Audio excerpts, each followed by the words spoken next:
papo com especialista. Dessa vez chamamos Christian Newman, operador logístico, professor, e ele deu uma aula sobre muita coisa, principalmente reforma tributária. Falamos de modais que não são utilizados aqui no Brasil, como colocar a sua empresa para funcionar, tudo voltado a Comex. Está interessado? Quer ouvir um pouquinho da história e da experiência do Christian? Vem com a gente, solta essa vinheta e acompanha esse vídeo até o final. Tá bem bacana, prometo, vocês vão gostar. Solta a vinheta e aproveita esse vídeo. Muito obrigado, estou esperando vocês.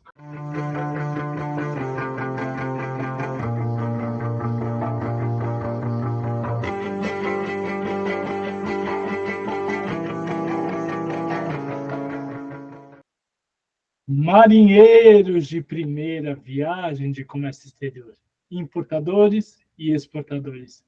Tudo bem com vocês? Gente, papo com especialista no ar. Dessa vez chamamos Christian Newman.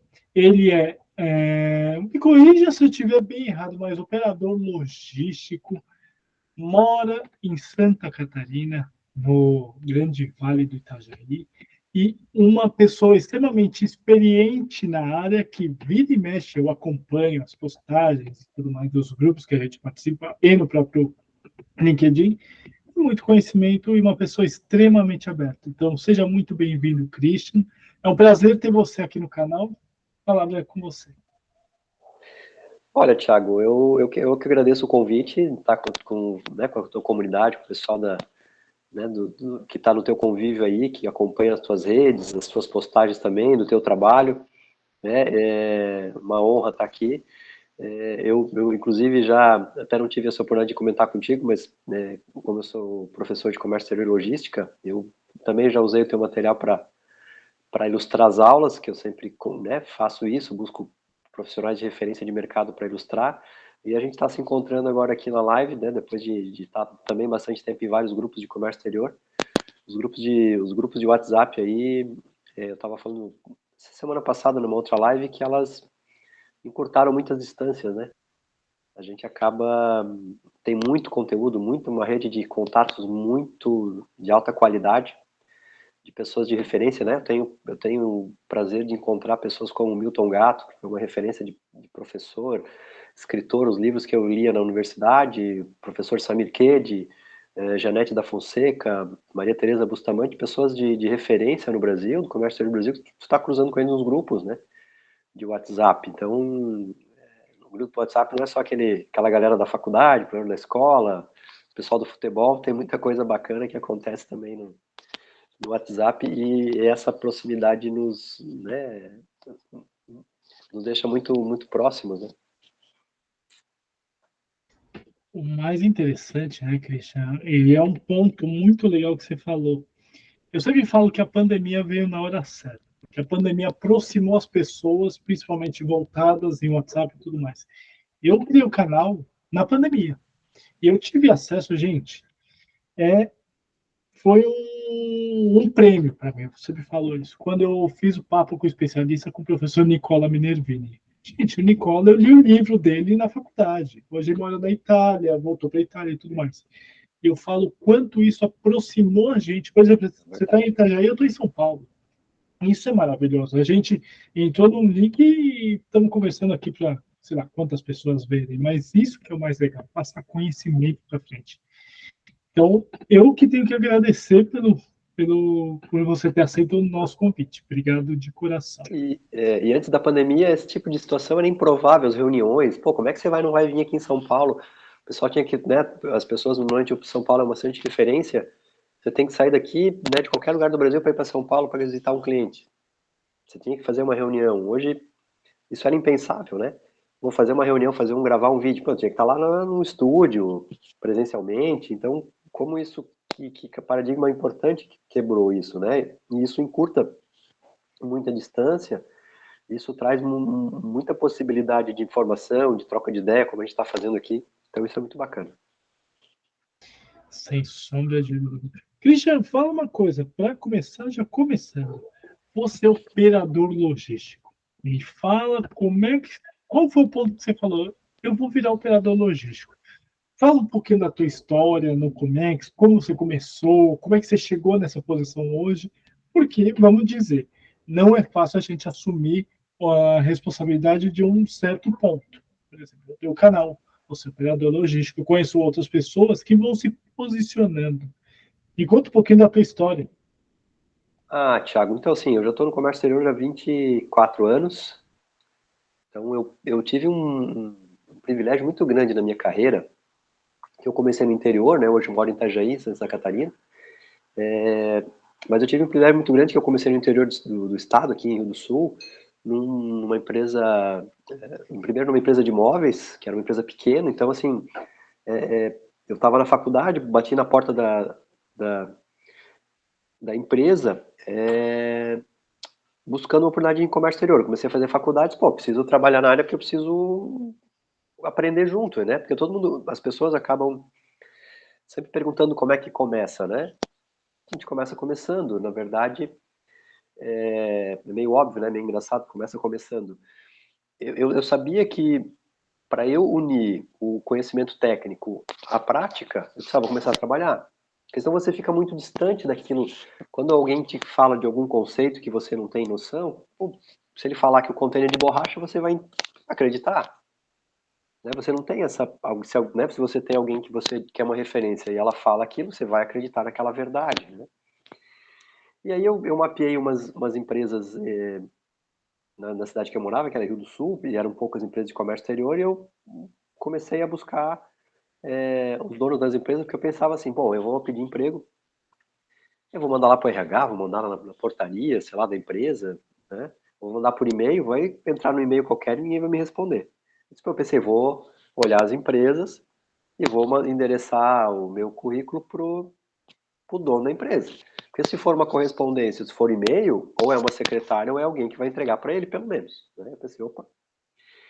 E aí eu fiz isso, mapeei algumas empresas e tal, entreguei para o meu currículo numa das empresas de imóveis, lá que é uma empresa pequena, e logo ele me chamou para trabalhar.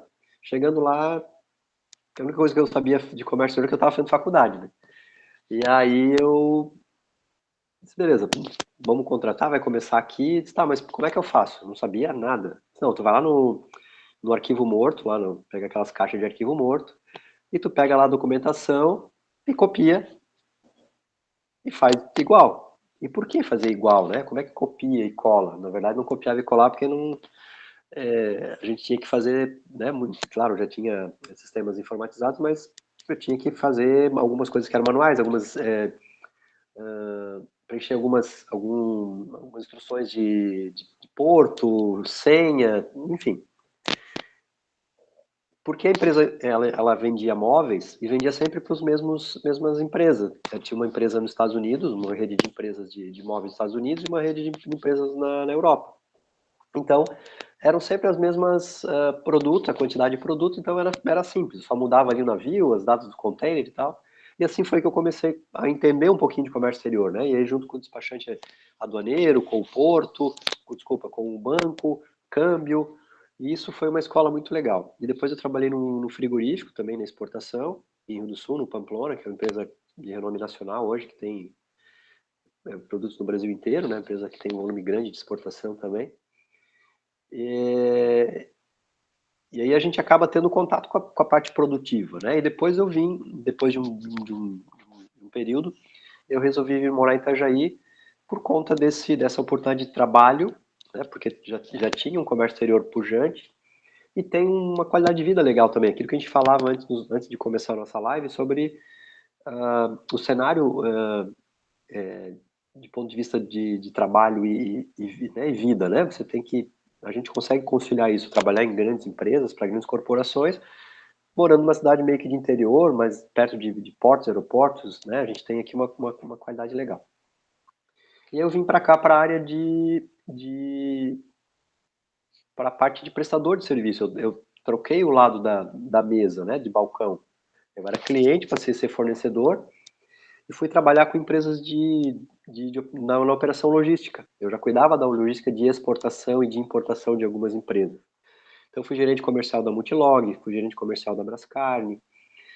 Então, eu eu tinha uma experiência que eu conhecia a parte de operação, de exportação, fábrica, fabricação, embarque, logística, e depois eu vim conhecer o porto, quer dizer, então eu conheci a cadeia logística inteira, né? E depois aqui em Itajaí mais voltado para importação, então eu fui entendendo um pouquinho como é que as cargas, as necessidades de carga, como é que a carga, né, como é que o de carga, nem é de carga na verdade, né, da mercadoria. Porque quando a gente fala de carga, eu tenho lá uma carga consolidada, um pallet consolidado, um container, né, um container cheio, um full container. Oh, mas o que, é que tem na mercadoria? Que mercadoria que está ali dentro? O que, é que ela precisa? Ela precisa ser desovada? Ela precisa ter algum tratamento? Eu preciso montar kit? Isso vai ser distribuído no e-commerce? Como é que isso vai ser para uma fábrica? Ele vai botar uma máquina? Então, quando você começa a entender um pouquinho, né? Eu tive essa experiência, depois eu tive uma outra oportunidade que foi muito legal também, que eu voltei para o outro lado da mesa como importador, fui cuidar de uma operação logística de uma empresa multinacional na área de mineração, que era uma empresa de cimento. Então a gente trouxe uma fábrica, né? Então a fábrica veio toda desmontada de vários, né? Uma operação de cerca de 10 mil toneladas de mercadoria, né? Ao todo que foram importadas, um projeto bem grande. Então isso me permitiu esse contato com a parte logística das operações, né? Eu cuidava nesse momento também da parte documental, então eu conheço um pouco, né, da parte de documentação de input, documentação de expo, né? Eu tive contato, trabalhei num despachante aduaneiro, então a gente acaba conhecendo um pouquinho de cada área. Então por isso que eu falo que é um privilégio muito grande, né, que eu tive na minha carreira por poder conhecer as várias nuances do mercado. E a questão do operador logístico, né? O que aconteceu? Eu vi uma necessidade, uma oportunidade de mercado também, tipo, peraí, eu já trabalhei em importador, exportador, terminal, armazenagem, opa, peraí, tem uma oportunidade de organizar isso para os clientes, de estruturar essas operações, porque às vezes o cliente pede, eu preciso de um container para coletar amanhã. Pô, mas peraí, esse container vai para onde? Que horas que libera? Que tipo de mercadoria? Essa mercadoria vai sair fechada, vai para o cliente fechado, vai fracionado? Ah, não, mas vai liberar o mapa só amanhã. Então, assim, tu consegue entender as dificuldades que ele tem na parte de intervenientes, na parte de liberação, na parte do processo, né, na DUI, na DUIMP, no portal único, se ele tem algum entrave, alguma vistoria, LPCO. Então, esse conhecimento amplo me ajuda na organização da logística do cliente, porque eu tento entender, né? Porque se ele fala assim, ó, eu quero tirar a carga do lugar A para o lugar B, beleza. Só que se a carga não libera, eu já tenho que falar para eles, olha, talvez a carga não libere, aí talvez tenha um custo extra por causa do motorista vai ter que passar a noite, ou na hora de entregar o container não vai, né, não tem um espaço no depot do armador para devolver, vai ter que devolver daqui a 4, 5 dias. Então eu tenho que pensar na operação dele também como ele pensa. Eu tenho que imaginar como essa mercadoria. Muitas vezes a gente pede, Thiago, foto de como foi a operação. Quando é uma carga de projeto, uma operação diferente, distinta, pô, peraí, mas como é que essa carga está no container? Como é que ela foi colocada? Porque eu vou ter que tirar. Tem foto, né? Porque às vezes a dificuldade quando eu abro o container é uma caixa de surpresa. Eu recebi uma demanda de um cliente hoje ele recebeu umas chapas de aço. Só que a referência, os dados que eles precisam dessa chapa de aço está na parte de baixo. Então tem que pegar essa chapa de aço, que é 1 tonelada no mínimo, 1 tonelada cada chapa, girar ela ao contrário, porque a referência comercial que eles precisam vender aqui no Brasil está do outro lado. Pô, mas espera aí, como é que eu vou virar essa chapa de 1 tonelada? Não dá para virar com a mão, né? Então são várias etapas que você acaba entendendo da parte de embarque, de liberação aduaneira dos registros, né, das questões aí de logística e também da parte de liberação aqui no Brasil. Né? E como é que isso funciona? Então, isso me facilita e me transformou, né, me trouxe essa expertise, me fez atuar.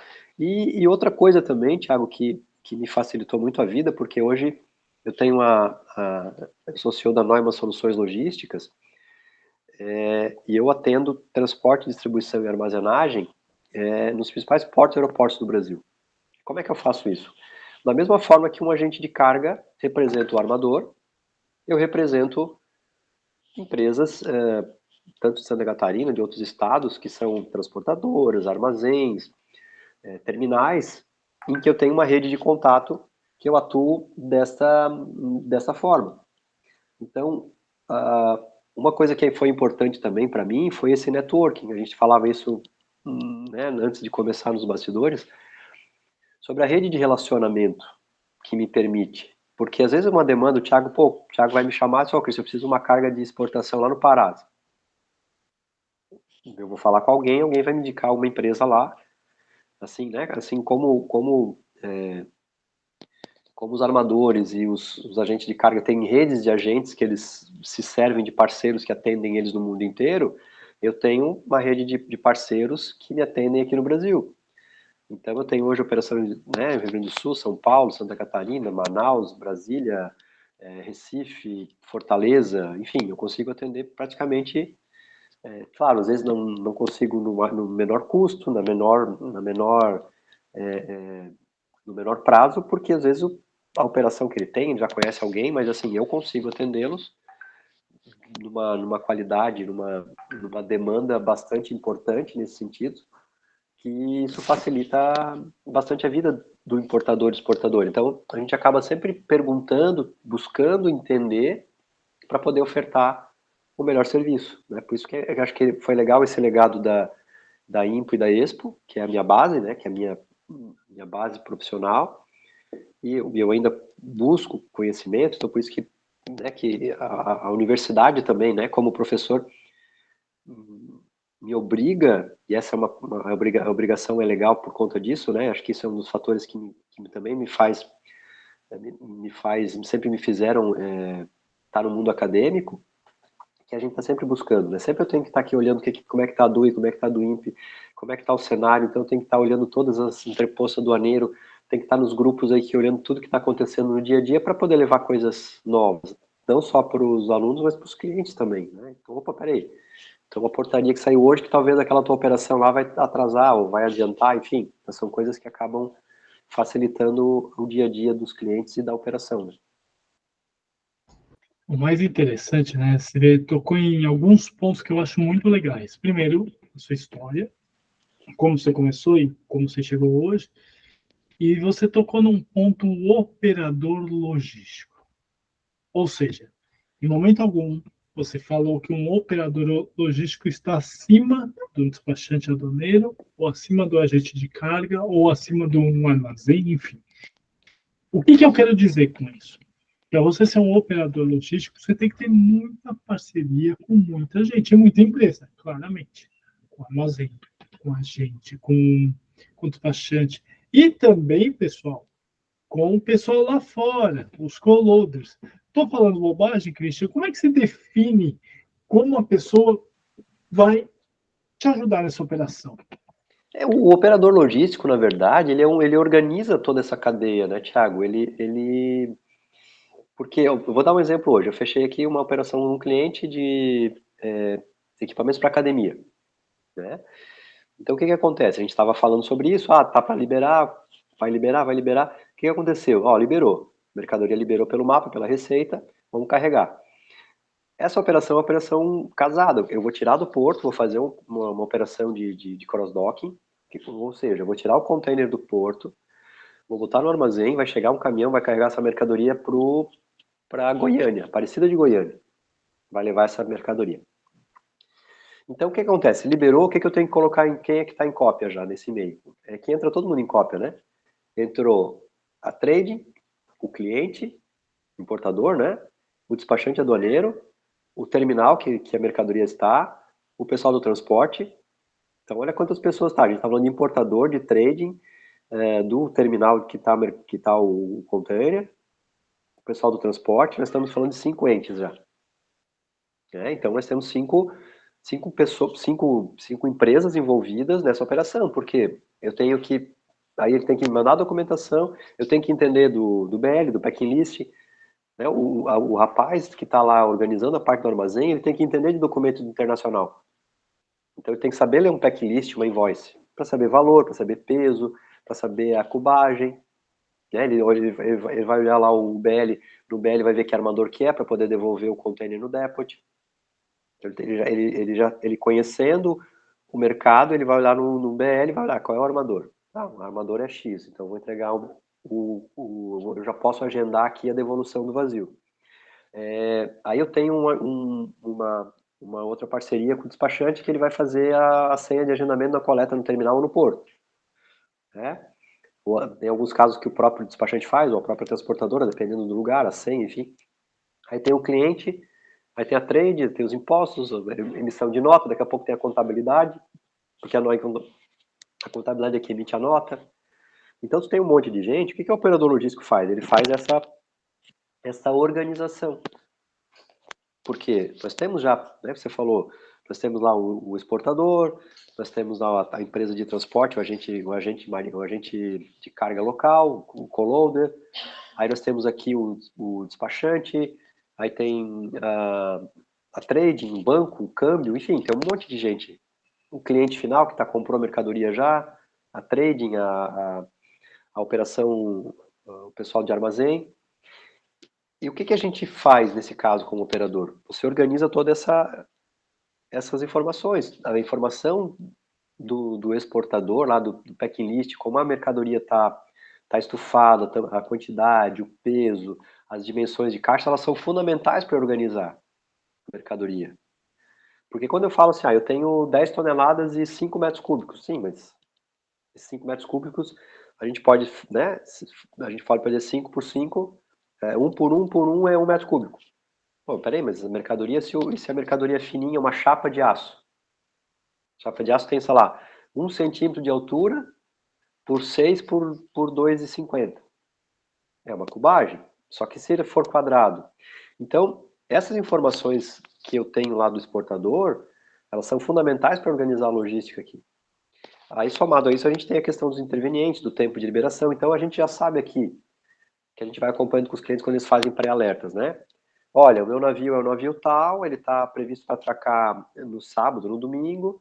A gente já sabe que vai chegar no sábado, domingo, vai fazer a presença de carga na segunda, vai registrar, aí tem que esperar a vistoria do mapa, vai dar canal, então a gente vai carregar por quarta ou quinta-feira. Então a gente tem essa. Aí o que acontece? Atrasou, não. O navio, em vez de ser domingo, foi para segunda, então vai ser quinta ou sexta. Opa, peraí. O importador, qual é o free time? Porque eu já tenho que ficar atento na devolução do vazio. Então a gente já vai tentando antecipar as etapas e deixando todo mundo ciente do que pode acontecer. Eu costumo dizer que é mais ou menos como nós temos, né? Quando você está de uma forma isolada, é como se fosse uma corrida de 100 metros. Que você tem um corredor que está defendendo o seu país, né, a gente está falando aí o seu clube, enfim, e ele é único. Né? O caso do Bolt, que ele defendia as cores da Jamaica. Só que é ele, sozinho. Só que ele era uma pessoa que tinha uma capacidade e normalmente ele ganhava as provas, mas quando a Jamaica corre os 4 por 100, quando ela faz o revezamento com 4 corredores e você tem o bastão, não adianta o primeiro fazer o melhor tempo, que fosse o Usain Bolt, e não entregar o bastão na hora certa. Se o bastão cair no chão, a Jamaica perde. Ou se entregar errado, se na passada errada entregar para o corredor, vai perder. A Jamaica não vai ganhar, mesmo tendo o Bolt como um dos atletas, porque não é a velocidade, é o conjunto, né? Então você tem que ter um trabalho de equipe. E é isso que a gente tenta coordenar quando a gente trabalha com operação logística, né, como operador logístico. Isso facilita bastante o dia a dia, porque a gente está sempre, aconteceu alguma coisa numa ponta, a gente já diz, olha, o importador, talvez atrase, você já pode, né, falar para o teu cliente lá que a mercadoria talvez não libere amanhã, só depois de amanhã, ou daqui a um dia, 2 dias. Então todo mundo já fica ciente né, do que pode acontecer, dos atrasos. Isso acaba sendo um fator bastante confortável para os clientes. Um fator muito interessante também, eu sempre vejo isso. Bom, cada Comex Fácil tem lá seus clientes, então eu faço importação para eles. Eu sou um departamento de Comex dos meus clientes, né? Eu terceirizo isso. E outro dia um cliente chegou para mim e falou assim: Thiago, como é que vai ficar a reforma tributária perante operação em Santa Catarina, etc. Olha, tudo vai demorar pelo menos 10 anos. Não vai ser, olha, entrou a reforma tributária, deu, tá tudo certo, não. Então, tudo vai demorar 10 anos. Vai ter os impostos e tudo mais, eles vão agregar imposto, tá tudo certo para isso. Cristian, agora uma visão de professor. Quando um aluno seu chega e fala assim, como é que vai funcionar a reforma tributária perante, sei lá, o CBNF ou o Proemprego que tem em Santa Catarina, o que você acha que vai acontecer perante a isso? Olha, primeiro que no Brasil as coisas são demoradas, como você falou, né? Acho que essa reforma tributária do que a gente precisaria, né, para a gente se ajustar com um país de primeiro mundo, não no ponto de vista de arrecadação, distribuição de renda, não, estou falando do primeiro mundo do ponto de vista de estrutura tributária. Isso vai muito tempo, porque a gente está saindo de 10 mil leis, né, 10 mil impostos para dois, né, que é o IVA estadual e o federal. Pô, mas isso tem um... Não é que a gente está num país que as coisas não funcionam, não, é que é difícil sair do que a gente está na nossa estrutura tributária para uma reforma tributária que a gente precisa de fato, que deveria ser instalada de uma maneira pontual. Pronto, não, a gente saiu agora, a gente aqui é o que vai ficar e pronto. Até porque nós temos um sistema político que visa também, acho que acabou faltando. A gente tem então um país que tem uma estrutura política que também visa, agora eu estou defendendo aqui, eu estou falando da estrutura política pura, né? Que um país precisa, independente de fazer juízo de valor. Porque cada estado, né, nós temos os senadores que representam o estado, né, eles estão lá representando o estado, e tem os deputados federais que representam a população do estado. São coisas distintas, né? Nós temos temas que são ligados ao interesse do Estado e outras coisas de interesse de uma região, de um grupo, né? E é o deputado federal. Claro que somado às duas forças, né, eu tenho um Congresso que faz a validação desse conjunto de leis. Mas nós temos outras questões, nós temos mazelas aí estruturais, mazelas econômicas, sociais, que os benefícios fiscais foram importantes, são importantes, né? Eu lembro de um discurso, e isso deve estar registrado, há muitos anos atrás, porque já é falecido, o Luiz Henrique da Silveira foi nosso governador, que foi uma peça importante aqui na implantação dos benefícios fiscais. Depois ele foi ser senador. Eu acho que ainda como governador ele foi numa audiência no Senado. Ele falava sobre isso, que o benefício fiscal, o que é o benefício fiscal, né? Para o pessoal que está aí, é uma renúncia. O que é essa renúncia fiscal? Eu, em vez de arrecadar 10 de imposto, eu arrecado 1 ou 2. Só que o que acontece? Eu espero que essa arrecadação vai trazer muito mais movimento, mais emprego, mais renda, mais gente movimentando. Foi, né, o que aconteceu aqui com o benefício fiscal de Santa Catarina. O governo do estado, vou dar de uma maneira genérica aqui, o ICMS é 17%, ele vai cobrar 4%. 3, depende, né? 2, 3, 4, depende do volume, mas ele abre mão, sei lá, de 12, 15 pontos percentuais de 15% de imposto, mas não é porque ele quer, ele está dizendo, peraí, ô empresa, se você gerar emprego, se você estiver instalado em Santa Catarina, se você tiver com seu CNPJ aqui, se você tiver movimento transportadoras, armazéns, criando emprego, renda, despachantes aduaneiros, o pipoqueiro, a gasolina, a oficina mecânica, né? Porque quando a gente fala de um setor econômico, não movimenta só um setor, né? Por exemplo, tem um porto, na frente do porto tem todo um ecossistema, né? Tem toda uma estrutura gigantesca que está por trás disso, né? Diretamente a gente tem os empregos, mas indiretamente, e é isso que o governo do estado faz, né? Que o governo federal também faz. A gente tem lá, por exemplo, subsídio do diesel. Por que subsídio? Porque o diesel é um combustível caro que nossa matriz energética dos caminhões, né, do transporte rodoviário, e os caminhões usam muito diesel. Se o preço do diesel não fosse subsidiado pela gasolina e pelo álcool, seria muito mais caro. O que acontece? As mercadorias ficam mais caras. Então, o que o governo faz? Ele bota mais caro a gasolina e o álcool, e o diesel fica um pouquinho mais barato, né? É, e a gente tem situações, por exemplo, como o estado de São Paulo, que não hoje, mas no passado, muitos anos atrás, é, implantou benefícios fiscais para atrair as montadoras.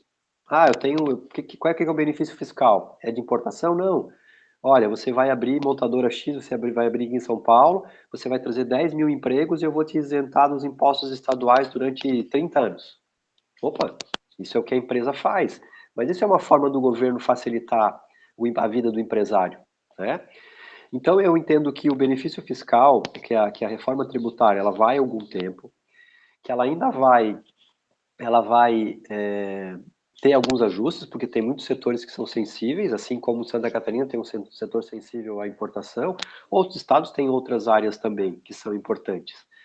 E tem outra coisa também, duas coisas que eu cito importantes, Thiago. Nós temos hoje benefício fiscal, a questão tributária, a mercadoria ela tem rodinhas, você sabe isso dos teus clientes, né? O que eu preciso para abrir uma empresa em Santa Catarina? Eu já tenho já um sistema tributário e jurídico que me garante uma certa segurança. Eu falo, né? A logística não é lógica. Por quê? Eu estou em São Paulo, aí eu venho aqui em Santa Catarina, abro um CNPJ, por que é uma premissa? É uma premissa de o Estado garantir que a empresa tenha operação em Santa Catarina, que ela gere emprego e renda aqui. E se eu fizer um registro hoje, for recolher o ICMS vai ser mais barato do que São Paulo, do que outro estado. Beleza. Se não for amanhã, muda, amanhã eu pego a minha casa, a minha empresa, fecho a empresa aqui, boto a minha mercadoria em cima de um caminhãozinho e vou onde é que é mais barato. Se eu tiver uma operação aérea, hoje eu libero por Santa Catarina, amanhã por Curitiba, depois por Manaus, eu vou onde é mais barato. Eu não preciso estar aqui, porque eu não vou construir uma fábrica. O que eu vou fazer? Eu vou contratar uma empresa prestadora de serviço, vou pegar um armazém alugado ou de terceiro de uma empresa, como os serviços que eu presto de operação logística para os clientes. Eu vou lá, oferto os meus serviços para o cliente, ele vai deixar a mercadoria armazenada aqui. Ou ele vai dizer, Christian, cara, o benefício fiscal do Santa Catarina não acabou, eu vou embora. Beleza. O que ele precisa? Então ele pode a qualquer momento mudar. Ele não precisa dizer assim, daqui a 5 anos o benefício fiscal vai cair. Não vou para Santa Catarina. Não, peraí. Dinheiro, né? Se ele tem um paradigma que é um paradigma de segurança, que daqui a 5 anos, beleza. Agora, se ele tem uma visão que ele está economizando dinheiro, fazendo operações de benefício fiscal, que ele está buscando uma engenharia tributária que permita que facilite esse dia a dia dele, que traga resultados positivos, ele vai usar. E seja em Santa Catarina, Espírito Santo, Rondônia, enfim, né? Ele vai aonde a mercadoria for mais barato o custo final dela. Outra questão também que é importante, Thiago, que é que é a gente falava de operação logística, de operadores logísticos, de terminais, de operações. A estrutura logística no Brasil, ela é finita, ela é limitada. O que acontece? Quando aconteceu agora em Guarulhos, o aeroporto ficou superlotado, aí já refletiu em Viracopos. Aí eu tenho um fechamento de barra aqui em Itajaí que teve por conta de uma calamidade extrema de intempérie extrema, que acabou fechando o porto. Daqui a pouco tem um fechamento no Porto de Santos. Opa, o que acontece? Já tem um gargalo, porque essas mercadorias vão para onde? Né, como é que eu vou fechar hoje? Olha a quantidade, nós estamos hoje aqui, Porto de Itajaí, a Portonave, né? E hoje Porto de Itajaí está parado, mas a Portonave suplantou ela assumiu essa quantidade, então a quantidade de operação logística que está tendo aqui, a Portonave superou, ela somou, e nós temos Itapuá, e nós temos Imbituba também ainda. Então nós temos 2 terminais aqui que são a gente, né, claro que somando a gente não chega ao tamanho de Santos, mas é o segundo terminal, segundo estado que mais movimenta containers. Se fechar o benefício fiscal, essa carga vai para onde? Para BTP? Vai para Vitória? Não tem espaço, porque os terminais são finitos. Num longo prazo, novos terminais vão surgir. Mas até que isso aconteça, o Brasil também cresce o seu comércio exterior. Cada 10º percentual, a gente está lá em torno de, né, a gente é responsável, vou dar um número mais alto aí, 1,5% do comércio mundial, né? Se a gente aumentar para 1,6, 1,7, 1,8, isso é um número gigantesco. Então a gente tem uma limitação da infraestrutura logística, que eu não posso dizer, não, beleza, benefício fiscal, eu vou fechar aqui o meu armazém e vou para onde? Né? E nós temos também uma questão que é essa do crescimento do país, né? Do gargalo logístico que já é hoje. Né? As estradas já são limitadas, os acessos. Hoje o maior gargalo da logística portuária no Brasil são os acessos. Né? Quem mora em Santos, quem trabalha em Santos, quem conhece, toda aquela carga que vai a granel, que vai em container, passa por uma estrada só. Né? 2, 3 acessos aqui. Santa Catarina não é diferente, outros estados também, o Brasil tem essa dificuldade. E tem um outro fator também, Thiago, que eu vejo que é o seguinte, né? Nós temos hoje um ajuste, nós temos uma questão que eu falo que é oferta e demanda. Então, o que acontece? Nós temos aqui, né, para quem conhece aqui o mercado, a quantidade de armazéns e terminais logísticos de primeira linha, de tamanhos absurdos, de 10, 20, 30, 40, 50 mil metros quadrados sendo construídos e operados hoje. Eu sou um investidor que tem um terreno e vou montar um armazém. O que eu faço? Eu pego meu dinheiro, vou lá botar, invisto. Por quê? Porque eu quero ganhar eu quero ter retorno sobre esse investimento, quero investir, equalizar o que eu ganhei e quero ganhar mais. Se eu tenho uma procura muito grande, o preço do metro quadrado do armazém vai custar, vou dar um exemplo hoje, sei lá, R$ 35 o metro quadrado. Se começo a perder cliente, o que eu faço? Ô Thiago, ó, tem aquele armazém que eu queria te alugar lá por 35, eu faço por 30. Não, cara, obrigado. Não, eu faço por 25, eu faço por 20. Os portos e aeroportos que estão hoje cobrando tarifas mais elevadas, quando eles veem o volume caindo, eles vão dizer, opa, peraí, sabe aquela nosso acordo lá, eu consigo dar uma reduçãozinha. Porque tem margem. É óbvio que tem margem. Né? O transporte rodoviário, nós como operadores aqui, né, como prestadores de serviço, as margens são pequenas. Mas um dono de um armazém, em vez de ele realizar o lucro dele em 5 anos, ele vai realizar em 10. Pô, tá bom ter o payback dele, porque é o que ele tinha imaginado. Só que como tem uma demanda muito alta, opa, peraí, o armazém custa mais caro. O porto aqui tá cheio, o terminal, o porto tal, faz uma redução aí que eu tenho 10 containers por mês. O cara diz, cara, 10 containers pra mim não é nada. Agora, se ele começar a perder volume, ele vai dizer, opa, peraí, ô Thiago, senta aqui, vamos conversar. Tu não tinha uma carguinha aqui pra gente que tu queria conversar comigo? Então tem um ajuste também. Então eu acho que o benefício fiscal, ele foi importante para Santa Catarina especificamente, né, para Vitória, eu vejo alguns casos também, para abrir, para estruturar esse cenário.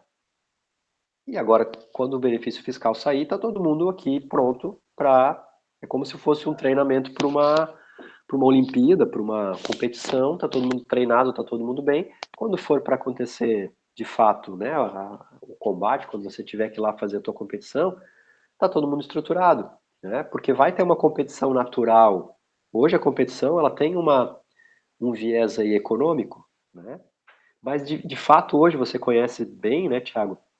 Você já sabe que hoje qual aeroporto que é mais, mesmo se a gente não tivesse benefício fiscal, e a gente até tem clientes que operam sem benefício, né? Porque tem algumas empresas que têm produtos que não têm incidência de ICMS, que você oferece para o cliente a opção de acordo com a legibilidade de cada porto, de cada aeroporto. Então, essa competição já é natural, né? De competir por melhores condições operacionais, né? E você tocou em dois pontos, Christian. Um que eu gosto sempre de falar, e um outro que eu vou deixar. Na verdade, eu vou emendar duas perguntas numa só. Época de faculdade, eu lembro de um professor chegar e falar assim: gente, por que modal ferroviário, cabotagem e importação via duto não funciona aqui no Brasil? Isso há muito, muito tempo. Ele falou por três motivos. Ferroviário. Nosso trilho não é compatível com o trilho, sei lá, da Argentina, do Chile ou de outro país da América do Sul. Cabotagem, por que não funciona? Porque ele explicou meio que por cima, enfim, e disse, porque tem poucos navios que são carregados e sobem ou descem, enfim, seja lá o que for. E dutoviário, ele falou que não tem como fazer uma estimativa. Esse professor estava certo, estava errado, estava meio certo. O que você acha desses três modais, Ah, digamos assim? esses três botais, eles são quase que essa definição é quase que imutável. A apresentação, quando a gente tem aula, porque não muda, né? Realmente, nós temos, na verdade, a gente tem um cenário aqui de um país grande, claro, de um país de interesses e de uma cultura também, né? Porque a gente vê, eu de vez em quando assisto no Discovery, aquela questão do Alasca, né? A Alasca. O Alasca vive de trem, né? Eu vi ontem ainda, tem um trem que faz o transporte de grandes volumes, de grandes cargas, e depois a companhia de trem, ela tem pequenos veículos que fazem as entregas para os colonos. Que eles falam, né? São colonos lá, as pessoas, que eles moram às margens da ferrovia. Então, por exemplo, eles estão se preparando para o inverno. Madeira, telhado, equipamentos, ele sai lá com o snowmobile dele, ou com os cachorros lá com aqueles trenó movido a cachorro, para buscar perto da ferrovia as comidas. Outro exemplo que eu vi, a, a senhora sai da casa dela, fica num pontinho ali que tem uma sinalização, o trem passa a uma velocidade menor, ela para, vai até a cidade, ela tem um carro lá que fica parado lá na cidade, ela pega o carro, vai até o mercado, faz a compra e volta para deixar isso no trem, para o trem entregar para casa dela. Então, a cultura americana, a cultura europeia, agora a gente está vendo ali a ligação da China até a Europa, com ferrovia, que é mais barato. Né? Mais barato o transporte, a tonelada transportada, mas a implantação é muito cara. É mais barato fazer estrada do que fazer ferrovia. Né? Porque nós já temos, as estradas já estão, os caminhos, as rotas já estão mais ou menos desenhadas. Por exemplo, uma ferrovia que a gente está discutindo aqui em Santa Catarina, que liga o oeste de Santa Catarina, na região de Chapecó, que é a região produtora de suínos e né, de suínos e aves, para trazer ela para o porto de Itajaí. Só que ela não existe, eu não posso vir ela paralelo na estrada, porque nós temos um estado que tem um relevo super complicado, complexo. Então nós temos que passar nas margens de vales e rios que a estrada já está tomando. E só tem espaço para a estrada. Então tem que achar um novo trajeto para trazer. Né? A gente tem uma ferrovia litorânea, nós temos uma ferrovia que liga lá Tubarão ao Porto de Mituba, que é uma ferrovia que foi implantada por conta do carvão mineral que era produzido, ainda é produzido na região de Criciúma, exportado pelo Porto de Mituba, que foi a vocação inicial do Porto de Mituba. Só que ela liga até o Porto de Bituba, ela não tem uma ligação ferroviária até. A gente teria que ligar em Bituba até São Francisco do Sul. Então a gente sai em Bituba, passa por Itajaí, pela Portonave, e liga até São Francisco do Sul para subir para a malha ferroviária e seguir para o resto do país. Assim como tem uma outra rota que a gente quer ligar oeste até o litoral, que a gente fala da ferrovia do Frango, a ferrovia leste-oeste, né? E também teria que ter uma passagem dela ali do Rio Grande do Sul para Paraná para poder ligar essa malha viária ao resto da. Só que isso, a gente está falando de um país que para fazer uma duplicação de 100 quilômetros de uma rodovia vai 20 anos, 30 anos. Então nós temos aqui algumas mazelas estruturais que nos impedem de ter uma malha logística mais ampla, ferroviária principalmente. O custo de implantação é muito alto, só que agora tem perspectivas, só que isso, claro, depende muito de país também, né, de negociações internacionais e de acordos, tem gente querendo investir. Só que eu tenho que ter marcos legais e segurança jurídica para investir. Por quê? Eu vou investir 50 bilhões numa ferrovia, se daqui a 10 anos, daqui a pouco o governo vai dizer, não, você perdeu a concessão, ninguém vai investir. Então você tem que ter um país com segurança jurídica para que o dinheiro venha. Tem dinheiro? Tem. Tem um monte de empresa, principalmente chinês aí, de outros países também, que querem investir. que sabem do potencial do Brasil. Então a ferrovia tem avançado bastante, o governo Bolsonaro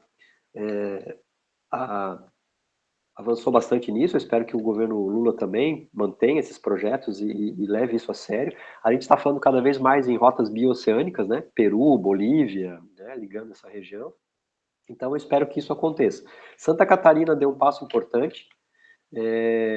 O governador aqui criou a Secretaria de Portos, Aeroportos e Ferrovias.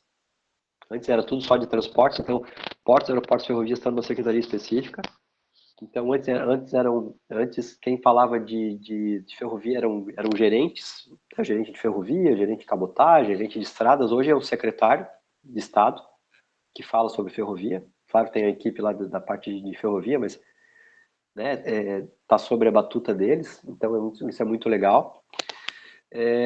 Mas acho que a gente está vendo aí claro que talvez a gente ainda não vá, né, talvez nem na próxima live a gente vai estar falando de alguma coisa de ferrovia, mas eu espero que em breve, pelo menos os projetos, né, porque tem uma série de etapas, né? Então você faz primeiro uma ideia por exemplo, eu vou ligar Chapecó a Itajaí. Primeiro vai ver se a Itajaí é viável, ou se é Brusque, ou se é Blumenau, enfim, tem uma questão viável que faz uma análise. Faz um pré-trajeto, depois você faz uma análise de sondagem, porque, eu vou passar por aqui, pô, mas daqui a pouco não tem viabilidade porque tem um rio, porque tem uma parte alagadiça, enfim, né? E aí depois o projeto executivo de fato. Então são várias etapas, né? Eu espero que a gente possa ainda estar vivo e falar de ferrovia litorânea, outras ferrovias no Brasil, que a nossa matriz de ferroviária aumente bastante. Isso já é muito forte no Mato Grosso do Sul, para os minérios, né? Eu acho que isso já funciona bastante de escoamento. Já está vindo alguns containers também, Thiago, tem algumas operações aqui no Paraná que já levam containers também. Então as coisas mudaram um pouco nesse cenário aí, devagar, mas mudaram. A questão do dutoviário, nós temos só uma dutovia que é internacional, que é Bolívia-Brasil, que traz o gás natural. Né? A gente tem algumas dutovias que fazem a questão dos minérios, mas, de fato, na importação, a gente não tem importação ou exportação de produtos que podem ser usados de uma maneira, né, através de dutos, né, na dutovia. O que a gente tem realmente é o gás boliviano que chega ao Brasil e vai para uma parte importante do Brasil, então ele é utilizado.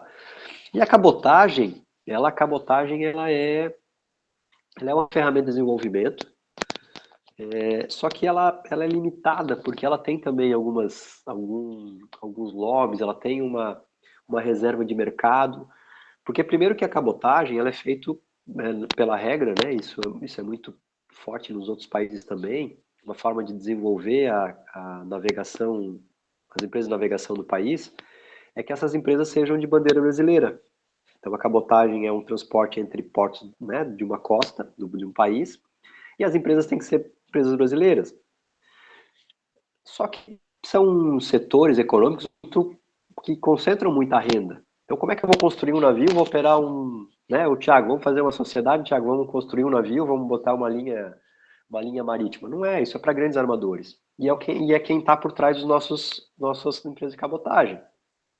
Nós temos a Aliança, que é a Hamburg Sud. Aí nós temos a CMA, nós temos a Mercosul, que é a CMA. E nós temos a Login, que foi comprada agora pela Maersk. Desculpa se eu errei aqui, mas... Foi a Maersk. Então, na verdade, são empresas brasileiras, só que quem está por trás é uma empresa estrangeira que tem a grana. Qual é o interesse deles em abrir mercado? Nenhum. Eles vão fazendo aquilo do tamanho que eles podem fazer. Então, quando você me falar assim, ô Christian, eu preciso montar uma operação logística de cabotagem, a gente consegue. Mas ela não é pulverizada, ela não é uma coisa que acontece na prática de uma maneira muito simples, né? A cabotagem também tem alguns critérios, Thiago, que são, que eu diria assim, elas são... eu sempre dou um exemplo, né? O transporte rodoviário, eu vou tirar uma carga de Itajaí e vou mandar para o Recife. Brincando aqui, né? Eu vou ali no posto de gasolina e diz, quem é que quer ir pro Recife aqui? O caminhão vai encostar na minha empresa, vai botar a mercadoria, vai pro Recife. Vai demorar 7 dias, 10 dias para chegar, vai chegar lá. Quando eu faço uma operação de cabotagem, ela é como se fosse uma operação de importação. Por quê? Eu tenho que chamar um armador, eu tenho que coletar um container vazio, eu tenho que fazer uma reserva de espaço, eu tenho que botar as informações de lacre, de número de container, de nota fiscal, eu tenho que usar o sistema do próprio armador, eu tenho quase que um desembaraço aduaneiro, né? Tem que ter uma organização dessa operação. Aí esse container vai viajar 15 dias, né? A gente tá falando, sei lá, vai demorar 10 dias de carro, vai demorar 15 de navio. Aí quando ele chega lá, tem que ter uma liberação, tem que apresentar documento de nota fiscal para a Secretaria da Fazenda Estadual. Eu tenho que fazer um agendamento de coleta do container. Eu tenho que coletar o container, depois eu tenho que devolver o container vazio. Então ele é quase que um processo de importação. Eu acho que é interessante, se ele fosse pulverizado pelos armadores, que a gente tivesse mais opções, a gente poderia estar ofertando muito mais para os nossos clientes de fazer cabotagem, se ele fosse mais simples e mais fácil. Por quê?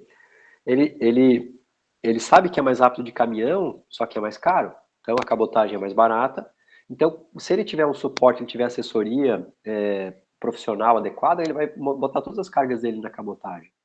Mas a gente esbarra no armador. E o armador não tem essa facilidade que nós temos de ajudar. Ele vai dizer, ó, tá aqui a reserva, embarca a hora que tu quiser, o valor é esse. E fala assim, mais ou menos, te vira. Então isso acaba restringindo um pouco o acesso. Inclusive o acesso de booking, de reserva de container, né? Porque você fala com quem? Com essas 3 empresas que eu te falei. Nós falando aqui no parte de containers, né?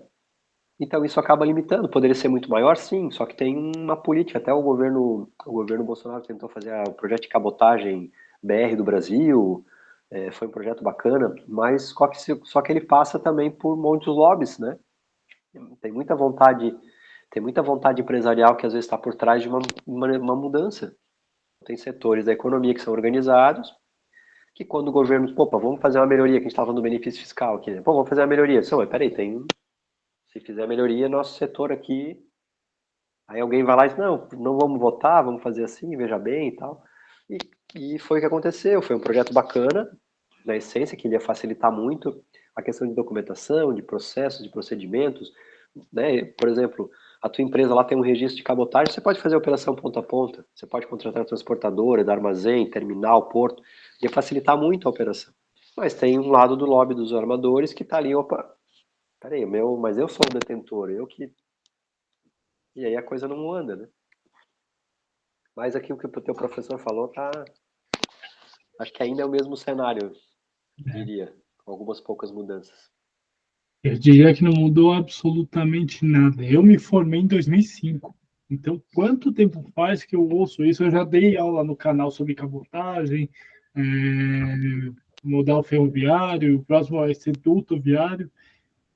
Exatamente o que você falou. É muito mais complicado. Mas, enfim, vamos ver se teremos futuro, né? Se teremos futuro, isso acontecendo, eu acho maravilhoso. A gente tem um país continental que ele dá para ser explorado da melhor forma possível. Então, por que não? Tem algumas conversas aí bastante, tem projetos bastante estruturados aí com essa questão né, dessa ligação bioceânica com os estados do Pacífico, né, passando pelo Chile, pelo Equador, pela Colômbia. Tem ali uma questão usando o próprio o Rio Amazonas para facilitar rotas internacionais aí de Ásia, enfim. Vamos ver se. Acho que esse é um caminho mais próximo de a gente ter, claro, ainda com a base marítima, né? Acho que aí a questão ferroviária e a cabotagem ainda fica um pouquinho nesse sentido, mas acho que tem coisas que. É que são mudanças, né? Se a gente tiver vontade, por exemplo, política, vontade empresarial, até isso acontecer demora muito tempo, né? Até se implantar uma ferrovia hoje, por exemplo, dessa que eu te falei, do extremo oeste de Santa Catarina até o litoral, quanto tempo vai acontecer? Né? Mesmo que tenha muita vontade, tem uma dificuldade de tempo, né? De calendário que é muito difícil. Né? Enfim, a ver. Cristiano, fala uma coisa. Uma dica que se dá para aluno é livro, é filme, é documental. O que, que você indica e como as pessoas chegam em você? Olha, tu falou de livro, de filme, acho uma coisa engraçada. Eu sempre um dia, eu falei, pô, o dia que eu tiver um aluno, que eu estiver fazendo eu for fazer a orientação dele, eu vou ver se ele não quer fazer um projeto de verificar no cinema, sei lá, no último ano, quantos filmes aparecem em container, parece Porto. Todo. 90% dos filmes que tem ação, que tem bandido, que tem perseguição, seja de, seja, seja de traficante, seja de herói, né, dos heróis em quadrinho, tudo acontece, aparece um container em qualquer lugar. Às vezes a gente tá, não sei se acontece contigo, às vezes, pô, se eu tivesse filmado essa cena aqui, eu ia postar nos grupos.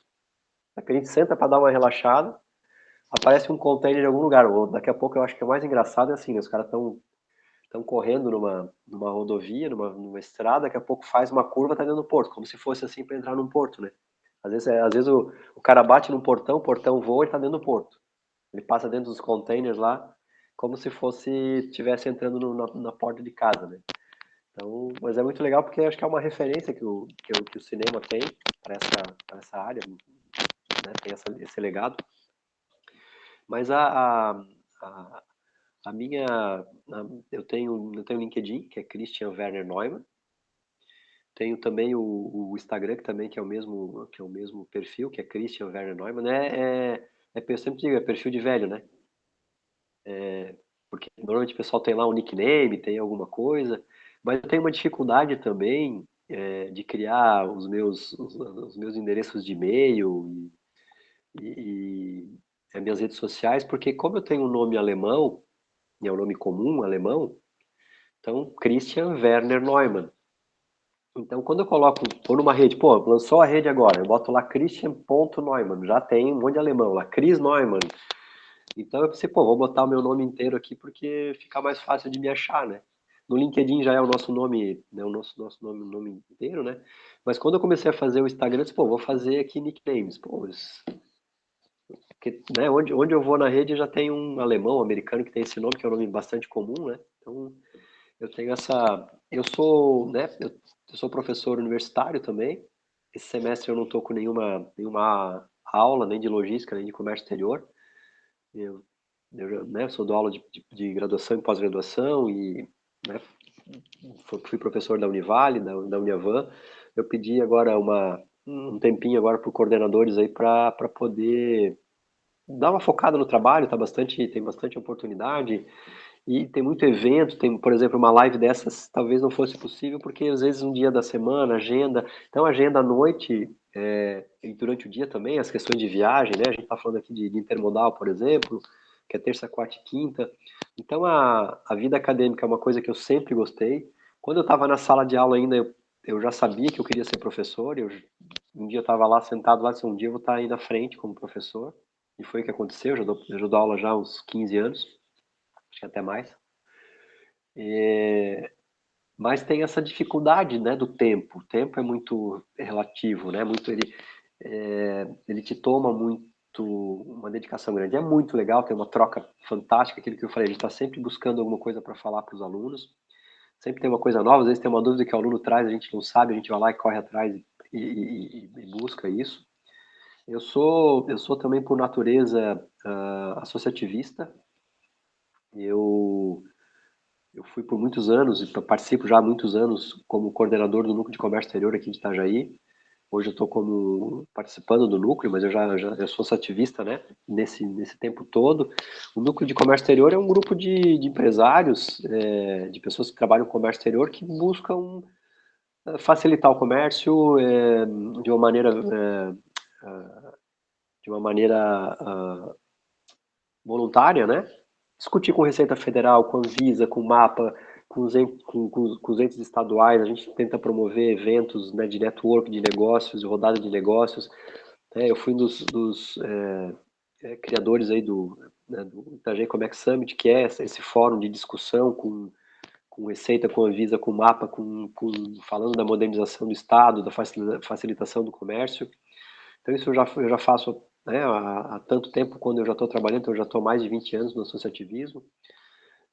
Eu tenho aí eu sou um dos administradores de um grupo de vagas para comércio exterior, né? Eu também O LinkedIn já foi um pouco mais ativo também com vagas, mas eu vi que as vagas hoje, quando tu divulga uma vaga, ele tem pouca compartilhamento, pouco like, então eu acho que os grupos de WhatsApp eles estão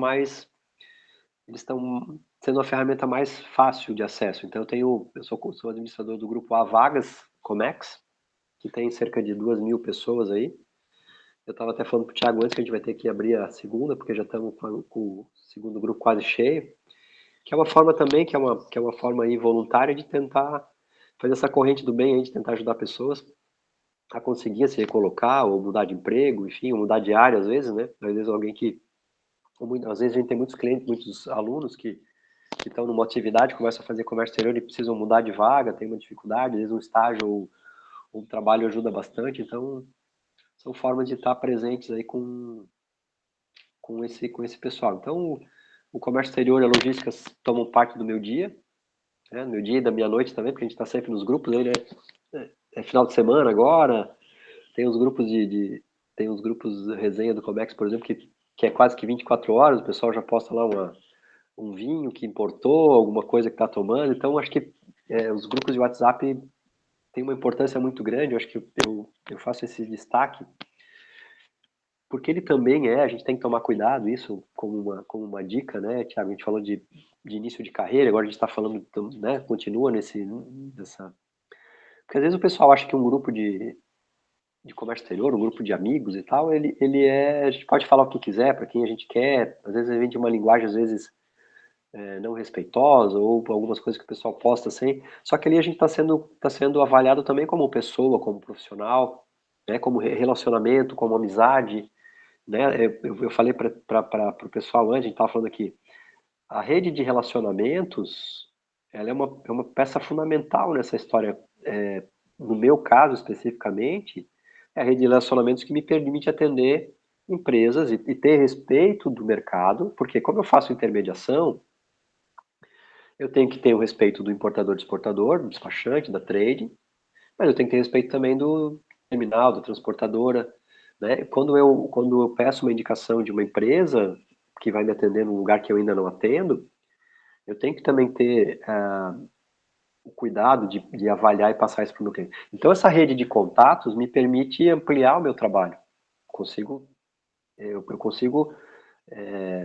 E como isso aconteceu? De uma maneira natural, simples? Não, eu sempre tive um cuidado. Eu acho que a gente tem que ter o cuidado de. Porque o relacionamento que a gente fala não é aquela história que tem pessoas que vão ouvir que vão lembrar. Tu tá lá na tua casa, lá de boa, daqui a pouco no grupo do WhatsApp da escola, num cara no Instagram, no LinkedIn. Oi, Thiago, lembra de mim? Faz 25 anos que a gente não fala. Pô, perdi o emprego, cara, me ajuda. Ô, Thiago, me tem um dinheiro para me emprestar? Tu nunca viu o cara, faz 10 anos que tu não vê o Pô, cara. isso é o que E no mais tem. e no dia a dia também, eu acho que, por isso que eu digo, eu acho que amizade, né, network, a gente fala de amizade é diferente, mas acho que a Uhum. gente pode trazer a amizade para o nosso negócio de mercado, né? O que é uma amizade? Pô, amizade é um cara, pô, tu fala com a pessoa tá legal, a pessoa não tá, tu vai na casa dela, tu batiza o filho dela, você vai jogar futebol, vai fazer atividade física, vai fazer algum passeio, alguma coisa, você tá com a pessoa que você gosta, amizade, tem um link, você tem um relacionamento que você cultiva. E o relacionamento de profissionais, de mercado, também a gente cultiva. Como? Dar um like numa postagem, fazer um comentário numa postagem, perguntar pro cara se tá tudo bem quando ele posta alguma coisa. Ô, cara, como é que você tá? Tá tudo certo? Não dá pra pensar, para lembrar do cara só quando você vai pedir emprego, ou quando você quer trocar de emprego, você para reclamar alguma coisa. Então, o networking, né, esse relacionamento, ele também é uma ferramenta de desenvolvimento profissional. E ele tem que ser feito também como a gente fala sempre, né, como uma planta. Então tem que ter a planta, se eu não regar, ela morre. A minha rede de contatos, meu network também, se eu não fizer essa escolha, se eu não fizesse, se eu não escolher cuidar, também vai morrer, né? Então acho que são fatores importantes aí para o pessoal que está chegando, essa vontade, conhecimento, networking, tá em eventos. Eu vi uma menina que me chamou aqui, perguntando uma dica lá do grupo, e ela deu um depoimento que ela estava buscando recolocação, ficou bastante tempo, mas ela estava indo tudo quanto é feira, evento, palestra que ela tinha, que era gratuito, ou que ela pudesse investir, ela não tinha muito para investir, mas tudo que ela podia investir, ou live, né? Tem muito evento que é de graça, que tem live, que, né, a gente estava falando aqui desses ícones que a gente vê. Cara, participa de tudo. Você conhece alguém, você está sempre antenado. Quando o recrutador está buscando por alguém, eu não tenho experiência, cara, mas olha aqui quantos eventos eu já participei. Ou daqui a pouco ele vai ver você num primeiro, né, o primeiro evento, segundo evento, vai dizer, pô, essa pessoa está sempre lá, vou chamar ela para trabalhar comigo. A pessoa participa, pergunta. Então tem muita, né, quando você tem vontade, você chega longe, né? É engraçado, você falou uma coisa que é verdade. Eu comecei do nada. O canal começou do nada, num sábado à tarde, eu sempre falo essa história. E hoje, não que eu seja grande, né? Nada do tipo, mas é vontade. Hoje, simplesmente vontade. Eu coloquei minha cara, fui aprender um monte de coisa, coisa que eu não tinha a menor ideia, e fui jogando. Então, é exatamente isso, é não ter medo. Eu acho que as pessoas têm que ter o medo junto, mas ele tem que te impulsionar e não te fazer recuar. Isso Verdade. que eu vejo muita gente fazer, eles recuam, com medo, ser engolido, sei lá. Eu tava vendo eu surfo e gosto de surfar, e estava vendo um documentário sobre ondas gigantes. E estava falando sobre o Lucas Chumbo, né? Aquele cara que participou do Big Brother que é campeão até agora a última temporada em Nazaré. Ele e o Pedro Scooby foram campeões com a maior onda, né? E ele falou sobre isso, que o medo é o maior companheiro dele, porque o medo faz ele tomar cuidado, mas se ele não enfrentar o medo também, ele não vai evoluir. Então, ele usa o medo como um limite para se preparar mais, mas ele também tem que dar um passo a mais, para senão ele vai ficar sempre, se ele não tivesse encarado o medo com responsabilidade, ele estava surfando onda de 1 metro. Hoje ele está surfando onda de 30. Porque ele tem uma, um aliado, né? O medo que é o aliado dele. Então aquela história, pô, você faz isso? Cara, faço. Mas como é que você mentiu? Não, peraí, eu vou fazer. Eu vou atrás e amanhã eu tô aqui, te dou a resposta, eu sei fazer, eu aprendi. Então é isso que é o negócio. Ah, eu não sei, eu acho que não vai dar certo. Como é que eu vou fazer para trocar de emprego? Tem que aprender, tem que se dedicar, né? Você pode contratar alguém, que a gente estava falando, né? Contrate perfis e treine habilidades. O perfil você não muda, mas a habilidade você ensina, você aprende inglês quando você quer. Se você não quiser, você não aprende, né? Mas se você tem a vontade de aprender, você vai aprender. Então essa dedicação, essa fazer um pouco a mais, né? Sabe, sempre fazer um pouquinho a mais, acho que é uma receita bem bacana. Christian, obrigado por esse papo com o especialista, mais do que especial. Precisando, o canal está mais do que aberto, então chama a gente, fala com a gente está aqui para. É o que eu falo, vamos divulgar conhecimento. Esse que é o fator primordial para tudo. Conhecimento, gente. Com conhecimento vocês vão longe. E olha, lembrem, a gente começou lá de trás, aprendendo, tomando porrada do mercado, etc, etc, etc. Hoje temos um nome relativamente conhecido e está tudo bem, tem muita coisa para aprender. Então, assim, não tenham medo. Aliás, tenham medo, mas façam ele impulsionar vocês. Isso é legal. Procure Isso o aí. Christian, por favor. Por aí. Gente, obrigado. Um prazer falar com vocês aqui. Se precisarem também de alguma coisa, o Thiago, né, vai compartilhar os dados de contato também. Se precisarem do link do grupo de vagas, eu passo para o Thiago também, para ele compartilhar com vocês aí, para quem está buscando colocação. Né? Tem bastante vaga no Brasil, tem muitas vagas aqui em Santa Catarina, principalmente em Itajaí. Quem tiver disponibilidade, interesse em vir, né, com certeza vai ter as chances são muito maiores aqui. Então, essa é uma das questões, né, Thiago, que a gente fala também. Porque o que acontece? Pô, eu moro em Itajaí, vou ficar em Itajaí. Ah, eu moro em São Paulo, vou ficar em São Paulo. Pô, peraí, mas onde é que tem um emprego? Onde é que eu posso crescer? Cara e coragem. Quantos de nós, os pais migraram e essa geração quer ficar em casa? né? Ou os pais saíram de algum lugar, saíram do norte, do interior do Brasil, vieram para Santa Catarina, foram para São Paulo. A minha família, eu sou paulista, eu sou paulistano, na verdade, por uma migração. Teve um momento que a família da minha mãe, as tias, foram todas para São Paulo. Teve um tio meu que foi primeiro, foi todo morar em São Paulo, porque São Paulo era o Eldorado nos anos 60, nos anos 70. Eu nasci em São Paulo, né, por conta de uma migração, né? E hoje a gente, pô, será que eu vou sair daqui para ir para São Paulo? Meu Deus, não, uma cidade muito grande. Será que eu vou sair de São Paulo para ir para Itajaí? Ou para ir para Manaus? Cara, vai onde tem emprego, tem oportunidade no Brasil inteiro. Lugares legais para trabalhar, oportunidade de emprego, de crescimento, né? O comércio exterior é uma atividade que tem em qualquer lugar do Brasil, né? Que você pode trabalhar com o Brasil e com o mundo. Então tem muita coisa acontecendo no Brasil afora aí que tem um mercado para quem quer trabalhar com comércio exterior gigante. A gente não, a gente, né? Eu estou um pouco mais tempo. O Thiago também falou que se formou em 2005. Era bem mais restrito, né? A quantidade de empresas que tinha em comércio exterior era muito limitada. Hoje tem um mundo de oportunidades. Hoje você cria a tua empresa, né? Antigamente nem pensar em criar empresa, porque como é que eu vou ser uma empresa de uma pessoa só? Hoje você pode fazer, porque a possibilidade, as ferramentas, o mercado reconhece, enfim, bacana. Exatamente isso. Tenham medo, mas façam, ele impulsiona vocês. Christian, muito obrigado mesmo.